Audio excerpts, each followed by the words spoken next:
समष्टि अर्थशास्त्र होता है या किसी भी अर्थव्यवस्था में संतुलन लाने के लिए या आर्थिक समृद्धि प्राप्त करने के लिए या कीमत स्थिरता प्राप्त करने के लिए मुख्य रूप से दो नीतियों का प्रयोग किया जाता है। एक होती है राजकोषीय नीति, एक होती है मौद्रिक नीति। राजकोषीय नीति का प्रयोग कौन करता है? डायरेक्ट रूप से सरकार करती है, वित्त मंत्रालय के माध्यम से या अपने बजट के माध्यम से, ठीक।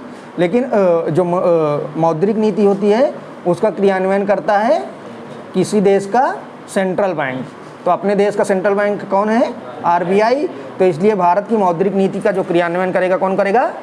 आरबीआई करेगा। पहले ये जानने का प्रयास करेंगे मौद्रिक नीति है क्या।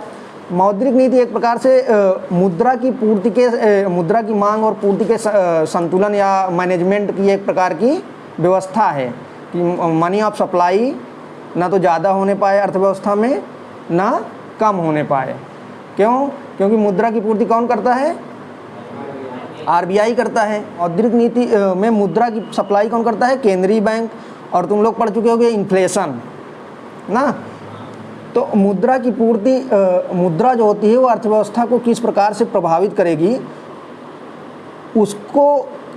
उसके निगेटिव एस्पेक्ट भी हो सकते हैं और पॉजिटिव एस्पेक्ट भी। मतलब उसके अगर मुद्रा तो अच्छी चीज़ है लेकिन एक निश्चित सीमा तक ही अच्छी चीज़ है। अगर मुद्रा की पूर्ति ज़्यादा हो जाए तो भी समस्या आ सकती है, और अगर मुद्रा की पूर्ति कम हो जाए मार्केट में तो भी समस्या हो सकती है। तो इसलिए अर्थव्यवस्था के संतुलन के लिए, क्योंकि एक अर्थव्यवस्था के आर्थिक विकास के लिए ज़रूरी होता है कि अर्थव्यवस्था संतुलित गति से विकास करे। मतलब कि ना ज़्यादा उसमें उतार चढ़ाव हो किसी चीज़ में, ना ज़्यादा इन्फ्लेशन हो, ना ज़्यादा डिफ्लेशन हो। तो इसलिए ऐसी कोई व्यवस्था हो, या जैसे फॉरेन एक्सचेंज मार्केट तुम लोग देखते हो, जो रुपए और डॉलर की कीमतें तय होती हैं ना, उसे कहते हैं फॉरेन एक्सचेंज मार्केट। तो फॉरेन एक्सचेंज मार्केट में भी मनी सप्लाई का प्रभाव पड़ता है। तो इसलिए अगर मुद्रा की पूर्ति संतुलित नहीं रहेगी अर्थव्यवस्था में, तो फिर अर्थव्यवस्था में कई समस्याओं का जन्म हो जाता है। जैसे अगर मुद्रा की मात्रा ज़्यादा हो गई तो क्या होगा? इन्फ्लेशन आ जाएगी या मुद्रास्फीति आ जाएगी। क्यों? क्योंकि जब लोगों के पास मुद्रा ज़्यादा हो जाती है तो उसकी वैल्यू ऑफ मनी कम हो जाती है। मतलब जो मुद्रा की वैल्यू है वो क्या हो जाती है? घट जाती है। नहीं समझ में आ रहा? जब मुद्रा किसी के पास ज़्यादा हो जाती है तो उसकी वैल्यू क्या हो जाती है? कम हो जाती है, और वस्तुओं की कीमतें बढ़ जाती हैं। क्यों ऐसा होता है? क्योंकि वस्तुओं की पूर्ति तो अल्पकाल में बढ़ाई नहीं जा सकती, क्योंकि वस्तुएं सीमित मात्रा में उत्पादित होती हैं। क्योंकि जो रियल प्रोडक्शन होता है वो तो सीमित मात्रा में होगा। लेकिन अगर एकाएक मुद्रा की पूर्ति ज़्यादा बढ़ जाए तो क्या होगा? लोग उस वस्तु को ज़्यादा खरीदना शुरू कर देंगे। तो ज़्यादा खरीदना शुरू कर देंगे तो क्या होगा? वो वस्तु की कीमत बढ़ जाएगी, और मुद्रा की कीमत जो होगी क्या होगी? वो घट जाएगी, ठीक। तो वस्तुओं की कीमत और मुद्रा की कीमत में इन्वर्स रिलेशनशिप होती है, मतलब विपरीत संबंध होता है। अगर मुद्रा का मूल्य घटेगा तो वस्तुओं की कीमत बढ़ेगी, ठीक।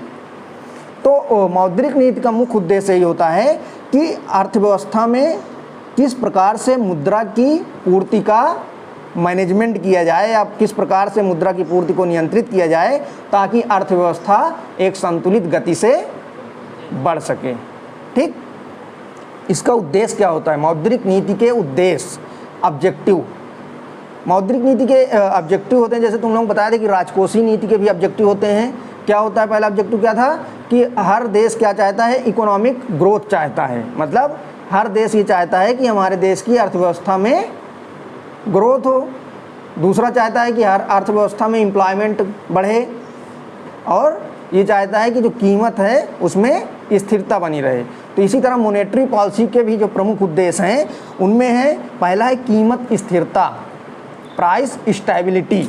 मतलब कीमत स्थिरता का मतलब क्या है कि अर्थव्यवस्था में मुद्रा की पूर्ति का नियंत्रण या मुद्रा की पूर्ति का मैनेजमेंट इस तरह से किया जाएगा जिससे कि कीमतों में स्थिरता बनी रहे। मौद्रिक नीति का प्रमुख उद्देश्य होता है कि किसी अर्थव्यवस्था में कीमत को स्थिर बनाए रखना। मतलब स्थिर का मतलब एकदम जड़ बनाए रखना नहीं कि एकदम कांस्टेंट हो जाए, स्थिर का मतलब बढ़े लेकिन धीमे दर से बढ़े, इसलिए माना जाता है कि इन्फ्लेशन की अगर ज़्यादा तेज़ी से बढ़ेगी तो नुकसानदायक होता है, किंतु अगर धीमे दर से बढ़े 3-4% से अगर बढ़ती है तो उसे माना जाता है कि अर्थव्यवस्था के आर्थिक विकास के लिए, आर्थिक समृद्धि के लिए आवश्यक है।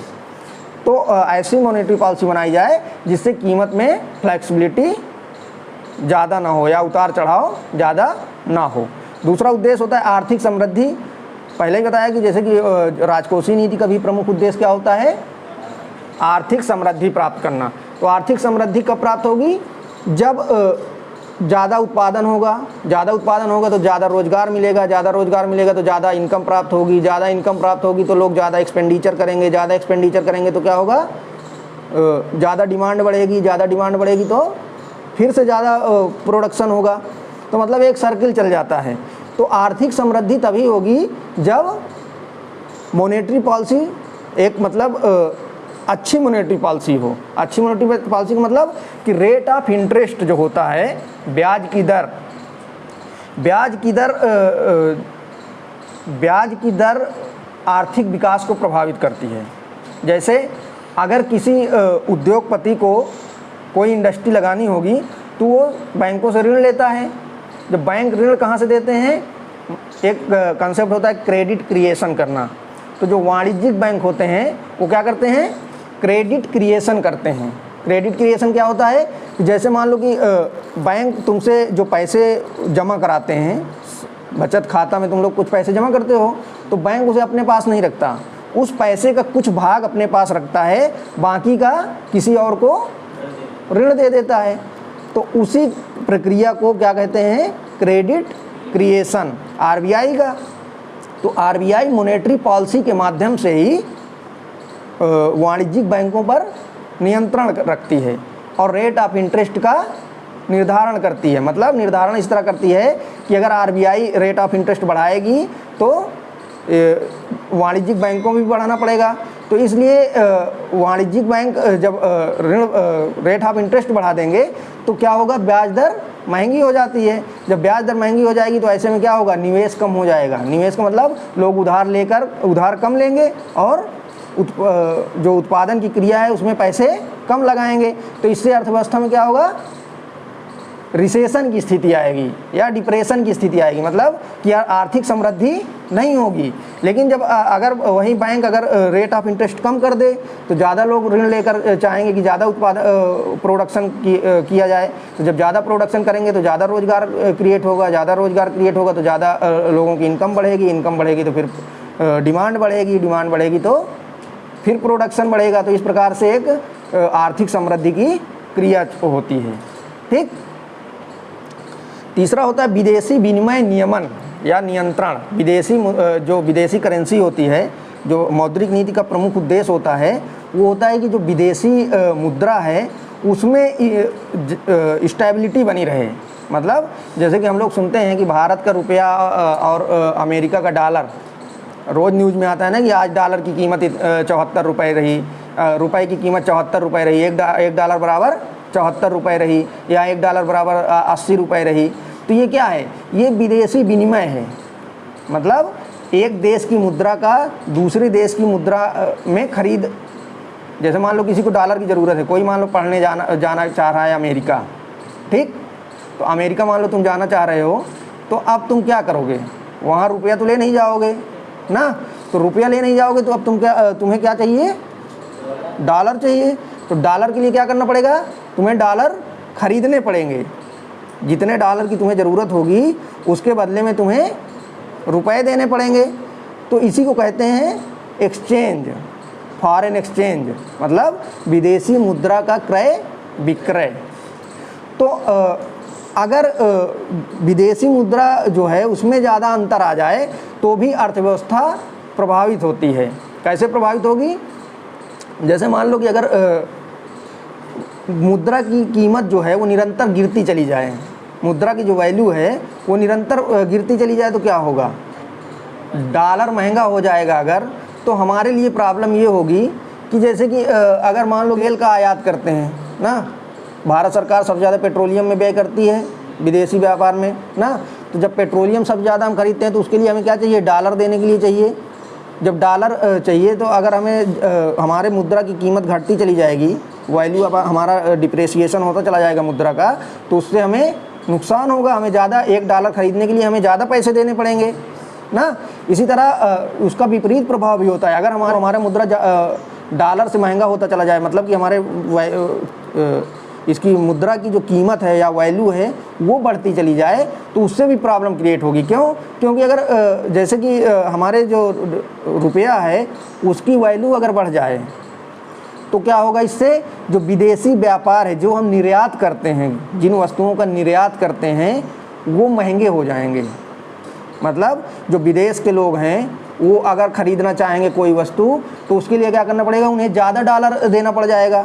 जैसे मान लो $1 बराबर 80 रुपये है इस समय, ठीक। अब मान लो $1 बराबर 70 रुपये हो जाए, $1 बराबर 70 रुपये हो जाए, तो इसका मतलब क्या हुआ, मुद्रा की कीमत घट गई कि बढ़ गई? मुद्रा की जो वैल्यू है वो बढ़ गई। तो इसका मतलब कि अभी तक जो यहाँ भारत में 80 रुपये का सामान मिल जाता था उन्हें, $1 के लिए उन्हें 80 रुपये में $1 मिल जाता था, लेकिन अब उन्हें 70 ही मिलेगा। तो इसका मतलब कि जो 10 रुपये का गैप आ रहा है उनको नुकसान हो गया 10 रुपये की वस्तुओं का। नहीं समझ में आया? मतलब कि जब हमारे रुपए की कीमत बढ़ती है तो विदेशी जो आयातक हैं उनको नुकसान होता है। जैसे हमारे लिए अगर हम अपनी तरफ से देखें कि जब हमारे मुद्रा का डिवैल्यूएशन होता है या उसका डिप्रेशिएशन होता है, तो उससे क्या होता है कि हमारे लिए निर्यात जो हम आयात करते हैं वो क्या होते हैं, महंगे हो जाते हैं। जब महंगे हो जाएंगे तो हमें ज़्यादा पैसा देना पड़ेगा, हमारे सामने और समस्या आएंगी, बैलेंस ऑफ पेमेंट में समस्या आएगी। तो इन सब समस्याओं से निपटने के लिए RBI ये चाहता है कि जो विदेशी मुद्रा है भंडार है या विदेशी मुद्रा या फॉरेन एक्सचेंज मार्केट है उसमें स्टेबिलिटी बनी रहे। ऐसा ना हो कि अचानक से बहुत ज़्यादा अंतर आ जाए, $1 बराबर 500 रुपये पहुँच जाए, ऐसा ना होने पाए, नहीं तो अर्थव्यवस्था कोलैप्स कर जाएगी। ठीक। तो मौद्रिक नीति का मुख्य उद्देश्य क्या हो गया, इकोनॉमिक ग्रोथ, आर्थिक समृद्धि प्राप्त करना। दूसरा क्या होगा, प्राइस स्टेबिलिटी प्राप्त करना हो गया या कीमत स्थिरता प्राप्त करना हो गया। तीसरा उद्देश्य क्या हो गया, फॉरेन एक्सचेंज स्टेबिलिटी या मैनेजमेंट करना, विदेशी मुद्रा प्रबंधन करना। ठीक। तो ये हो गए हमारे मौद्रिक नीति के अर्थ और उद्देश्य।